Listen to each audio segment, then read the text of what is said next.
afternoon, guys. I hope you are as excited as I am because today is the day that I'm going to get Project G35 on the ground. I am talking wheels on the ground. Let's see what this thing looks like after our Basic Z coilover install. Our new clutch, our camber arms, our toe bolts, everything is going to be completed today. And I'm going to take this thing out for a drive. I can't go too far, obviously, because the alignment's going to be all sorts of crazy, but it should be close enough to drive it down to the alignment shop when I get a chance to schedule an appointment and get it taken care of. So without further ado, I will be back after getting set up when we are ready to install the coilovers. So yeah, I'm really pumped. I'm really excited. I'm going to get some work done today. Alright guys, so I got it all set up here. I'm going to be installing the front driver side coilover. So yeah, basically if you watched my removal of the factory suspension video, you'll know that pretty much everything is going to be reverse of the order that we took things off. So we're first going to position our strut into position by feeding it through this brake line, getting it up into the body of the vehicle and mounting these top 3 bolts, and then we're going to place it into our lower control arm and put our bracket back on with our bolt that connects to the sway bar and everything. So here we go. Let's get started. Alright, so there's no necessarily easy way to do this, but one thing to note is make sure you have the right strut. So this is marked L for left, so here we go. We're basically just going to gently try to feed this back through here like we got it out.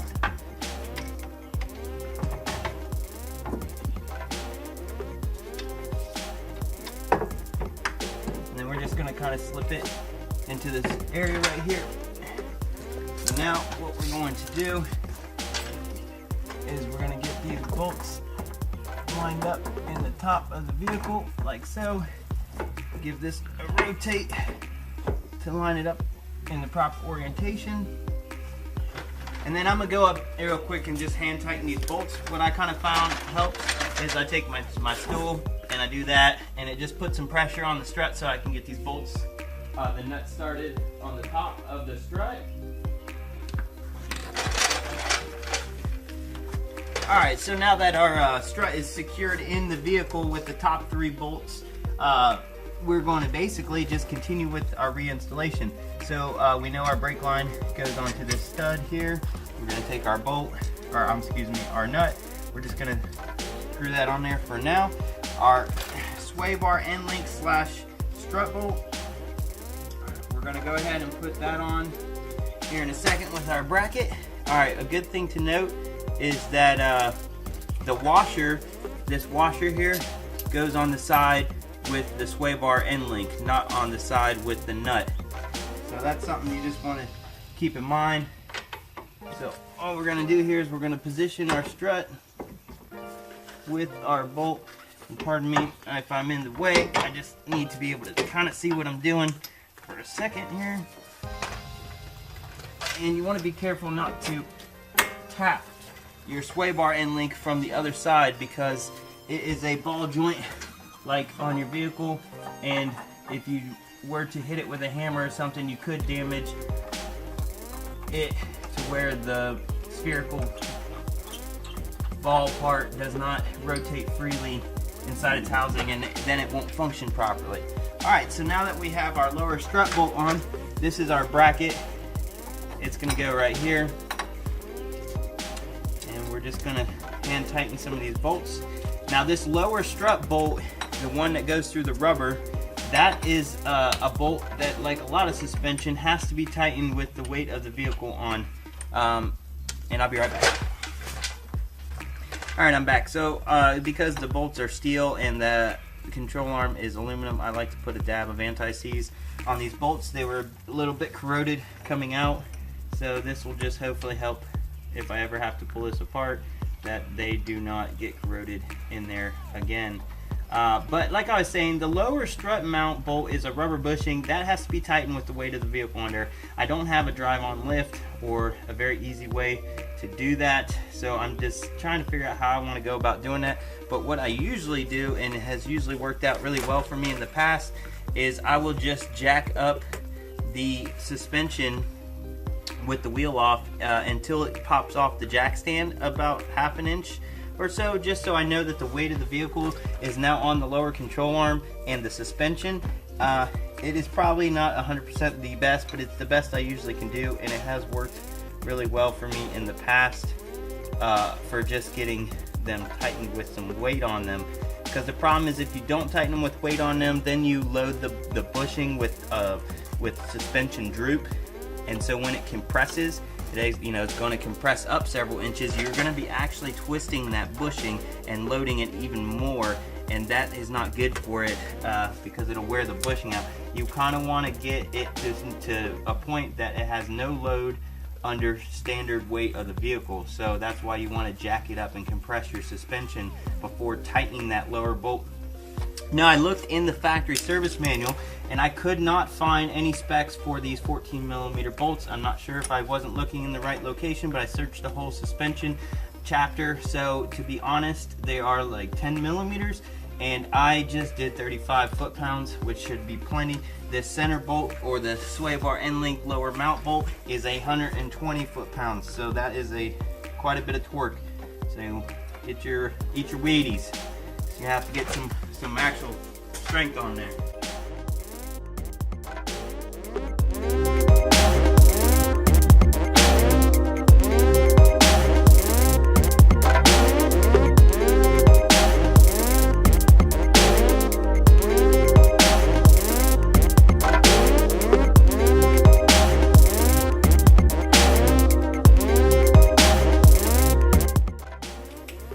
Alright guys, like I said, I just did 35 foot-pounds. I figure a 10mm bolt, 35 foot-pounds is plenty of torque for this. Before I lower the car and put everything back together, I will probably double check and see if I can't find another torque spec, but that should be plenty for this bolt, to be honest with you.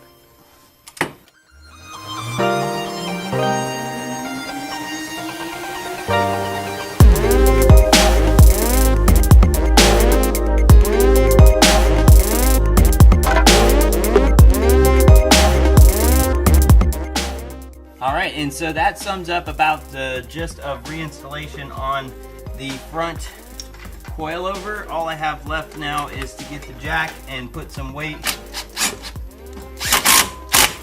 on the front of this lower control arm. Jack it right underneath here, or here, depending what I feel is best. But basically jack it till it comes off the jack stand a little bit. That way I know it's compressing the suspension and have the weight of the vehicle. Then I will torque this to 120 and the other sway bar end link to 62 or 63, I believe is what it was. And the top bolts, I think, are 28 foot-pounds. So yeah, that's it. I'll bring you back when I'm ready to start the rear. Alright guys, so I lied. I wanted to make note, just so you don't forget, because I forgot to mention it, that your 2 speed sensor line clips, you got to put those back in on your strut as well. And if you took the one off the frame, you put that one on as well. So yeah, that I didn't want to forget to mention. Don't forget to clip your wires back in. Alright, so I went ahead and jacked the suspension up and torqued this to 120 foot-pounds, and torqued the lowers, the end link is going to be 63 foot-pounds. So yeah, just wanted to make that note before I forgot, and I apologize, I'm sweating profusely, but it's pretty hot in the garage today, and it's hard to stay cool. I don't have AC or anything. So yeah, you just get to watch me being sweaty and getting dirty and getting this thing done. Alright, stay tuned for the rear. Alright guys, so I just got done eating dinner, and I'll tell you what, man, ooh, I needed that. I've been going pretty hard. I got pretty much everything taken care of. I am on the rears now. So here in a second, we're going to get set up, and I'm going to show you the rear coilover install. So basically, that's pretty much, once I get that taken care of, we'll be ready to throw this thing down on the ground and see what our heights are looking like. So I'm pretty excited. Hopefully you're excited, but I'll tell you, I'm glad it cooled down out here, because man, I was sweating up a storm inside that garage. I don't know why, but the humidity just seemed to be high, and it was really just like an oven in there. Everything I was doing, it was just pouring right off of me. So yeah, now that it's cooled down a little bit, now that the sun's not really out, it's kind of cloudy, it's kind of a lot easier, a lot nicer to work right now. So yeah, let's get started. Let's get this done. Let's get this thing on the ground, and let's see what she's looking like. All right, YouTube, I'm back. And now we're underneath the car. I'm trying out a different camera angle. Just strap the camera to the exhaust, which I thought was kind of unique, kind of interesting, but hopefully it works out. Hopefully you can see what's going on. So basically we're going to be installing our spring bucket mount assembly and our coil spring. So this adapter here, this is your spring cushion, whatever you want to call it. It's going to go up here in this location. Sadly, on the other side it likes to stay up there, but this one doesn't appear like it's going to, so we'll work with that as we get there. But basically it's going to sit on top of your adjusters.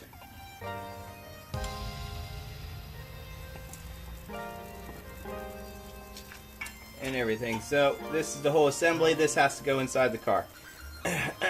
So this is kind of a tricky thing to do. It's not terribly hard. It's just kind of finicky because you're trying to lift this up in the car, and it's not the flattest thing in the world, so it doesn't necessarily want to go exactly where you want it to, but it's not too bad. So first what I do is I'm going to remove the spring, and I'm going to put our spring bucket on top of here, on top of the jack. We're going to just jack her up and try to get her into position.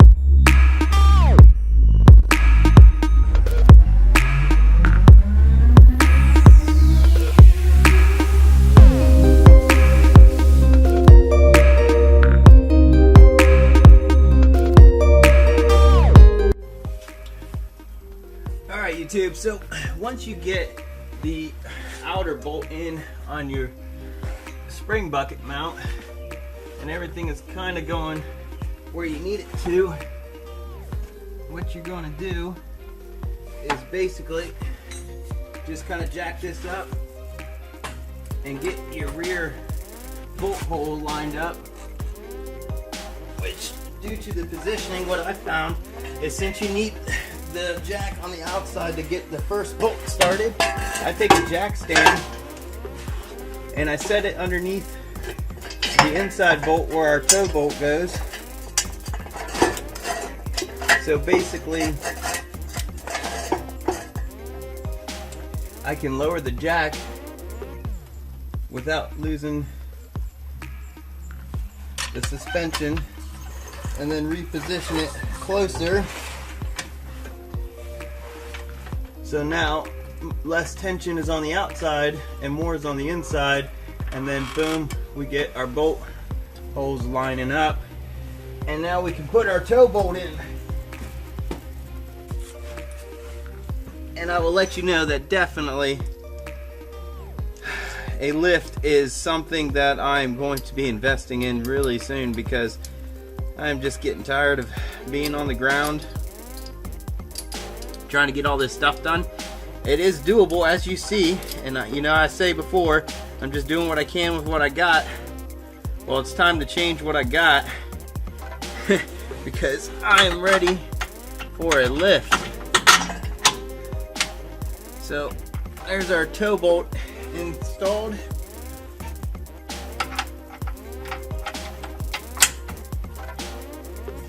So we are one step closer to having this rear suspension together. So all we're going to do is we're going to just put those in there loosely. We can go ahead and jack this down. Now our coil spring assembly is installed in the vehicle. So we're just going to take a double check, make sure everything looks to be where it needs to be, which it does. So that is a good thing. So now we are going to move to the shock absorber installation. Alright guys, so now we're going to be installing our rear shock absorber. So basically there's two studs that hang down, and we're going to line those up. Make sure the nut, the welded on nut, is facing forward, and then we're basically just going to position it. We're going to get the top bolts tight, and then we're going to jack up the lower suspension to basically get the everything else to line up. Alright, so you just kind of line up everything and then finagle your extension and socket.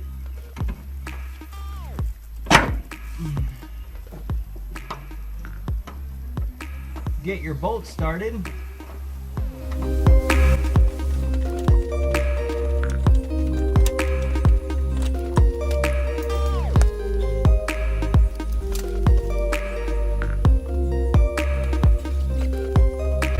Always thought this was kind of an interesting design to have the studs coming down and the nuts on the bottom.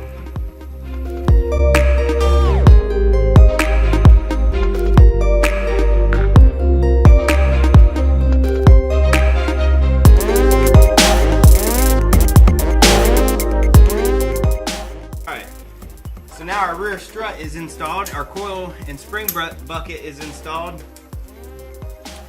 All that is left now is we have to jack up the suspension to take the load off of the jack stand, like I mentioned previously with the front suspension, which will set everything kind of as if it was on the ground with the weight on the suspension to tighten all our rubber mounting locations. So pretty much our lower camber bolt in and out, our toe bolt back there, and our spring bucket mount up here, and our shock absorber bolt. All that needs to be tightened with the weight of the suspension on it. Since I don't have a drive-on lift, we're just going to do what I had mentioned and jack the suspension up until the weight is off the jack stand, and that will give us as close to that type of situation so we can tighten everything down. Now real quick, the inner camber bolt, outer camber bolt, and toe bolt is 53 foot-pounds. The outer spring bucket is 65 foot-pounds. So that is your torque. The next thing after we do that, we'll just zero out our toe bolts so that it's not providing anything, which is gonna, obviously mess our alignment up, but it'll be good enough to drive it to the shop, get an alignment, and we're going to check our spherical rod end and make an adjustment so with the vehicle weight compressed, that the rod end is not loaded in any type of direction, that it is as straight as possible. So yeah, that's where we're at. I'm gonna go ahead and get this thing jacked up and torque everything down. So I'll be back. Alright guys, so I'm back. I'm gonna go ahead and tighten everything down. I don't know if you can see, but the weight is off of the jack stand, so now I know that the suspension is loaded and it is in its best position to try to tighten all the rubber bushings so that they're not loaded with the suspension drooped. So I'm gonna get a torque wrench and get to cracking, so stay tuned. Alright guys, I'm not sure if I mentioned this, but the strut mount bolt, the strut lower bolt, that gets torqued to 90 foot-pounds. I'm not sure if I mentioned that, but yeah, so that one's 90.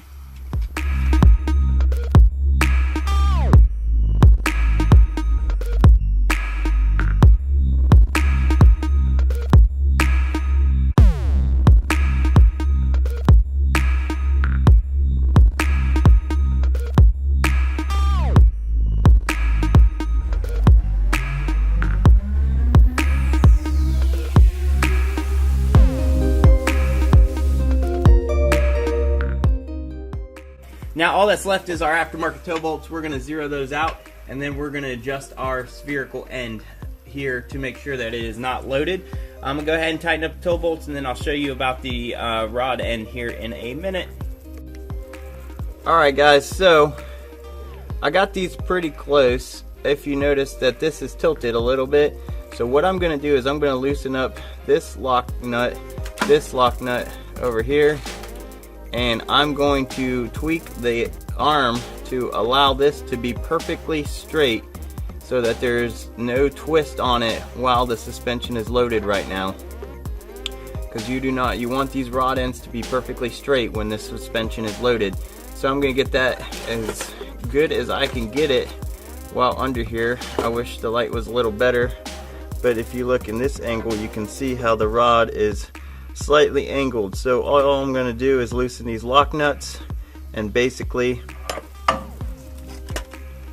Alright, so silly me, while getting set up here, found out that if I just twist this, that straightens out my rod end. So I really don't even have to loosen anything to do that, but I will go ahead and make sure that everything is tight so that I don't have any issues slipping.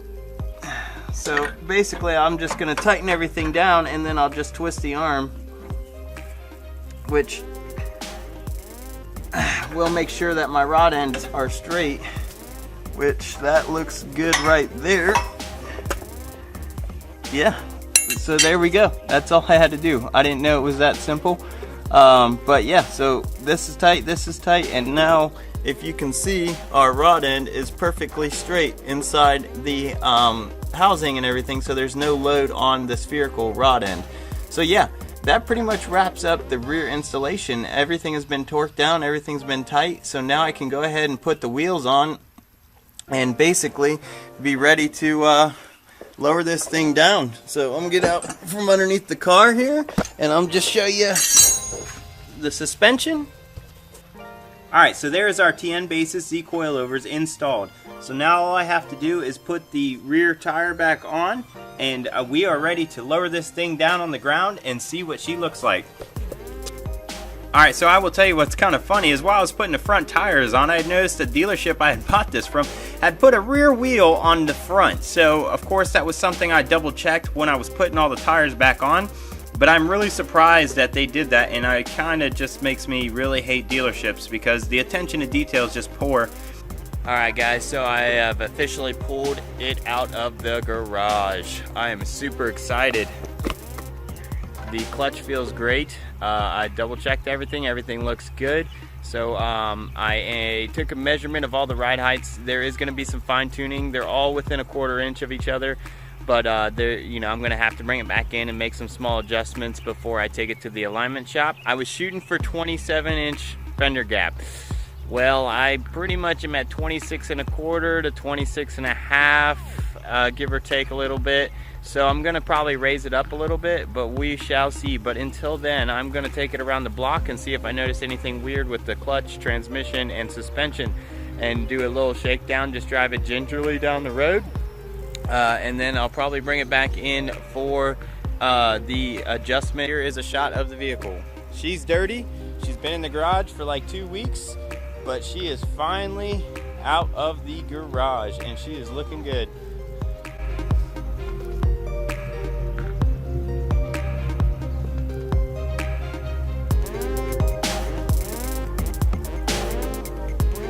She's looking pretty low. I have to say, a lot lower than I had originally planned, but you know what? If I could, I'd probably keep it this low, but I don't know. I'm probably going to raise it back up. We'll see. Because at least I'll even all the adjustments out. But yeah. To close out this vehicle, I met our goal. The wheels are on the ground, the car is down, and she is low and looking good. So, yay! I'm super excited. Now I just need to make the final adjustments and take it in for an alignment, and she'll be ready to rock and roll and hit the road again. Stay tuned to my next videos. I'm not exactly sure what I got next, but I might be pulling the race car in once I clean this garage up, because I'll tell you, this garage is dirty. It is a mess. I am not very organized, and when I am working, I do not want to stop to clean. I just keep working. So yeah, it's probably a bad habit, but you know, now that the car's out of the garage, I can pick all my tools up, try to reorganize everything, get everything cleaned up, and bring in the next project. Maybe the race car, I don't know. You'll have to stay tuned to find out. So if you had enjoyed any of these videos and they helped you out with installing your coilovers on your G35 or any of your aftermarket cane barns or anything like that, please like and subscribe, and I'll be bringing more projects to you. Thanks for watching. Have a good day.